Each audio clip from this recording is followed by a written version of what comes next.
Hi, welcome to Mughal vlogs. இன்றைக்கி நம்ம இந்த வீடியோவில் என்ன பார்க்க போகிறோம்னா, எள்ளு ஆட்டி செக்கெண்ணெய் எடுக்க போகிறோம். டைரெக்டாக விவசாயிகிட்ட போய் நம்ம எள்ளு வாங்கி சங்கரங்கோயிலில் இருக்க மில்லுக்கு நேராக கொண்டு போனோம். அங்கே இருக்க ஓனரே வெளியில் வந்துட்டார். வெளியிலே வந்து இருக்கிற மூடையெல்லாம் எடுத்துகிட்டு உள்ளே போனாப்புல. இவர் தான் ஓனர் பேர் வந்து பிரபு. நல்ல சுறுசுறுப்பாக வேலை பார்த்துட்டு இருந்தாப்புல, நல்ல ஹெல்ப் பண்ணாப்புல. இது வச்சு நம்ம சுத்தமான உடன்குடி கருப்பட்டி போட்டு நம்ம பண்ணோம். சுத்தமான கருப்பட்டி போட்டு, வேறு எந்த கருப்பட்டியும் போடல, உடன்குடி கருப்பட்டி மட்டும் தான் போட்டு பண்ணுறோம். போட்டு உள்ளே தான் உள்ள மிஷின் இருக்கிற இடம், செக்காட்டுற மிஷின் இருக்கிற ஏரியா. 3 மிஷின் இருக்குது. 3 மிஷினில் மொத்தம் 100 கிலோ எள்ளு ஆட்டினோம். நமக்கு வந்து 50 லிட்டரு எண்ணெய் கிடச்சிது.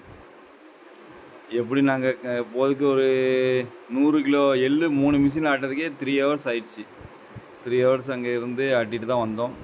இதே சிங்கிள் மிஷினாக இருந்தால் 8 ஹவர்ஸ் கூட ஆகிறதுக்கு வாய்ப்பு இருக்குது.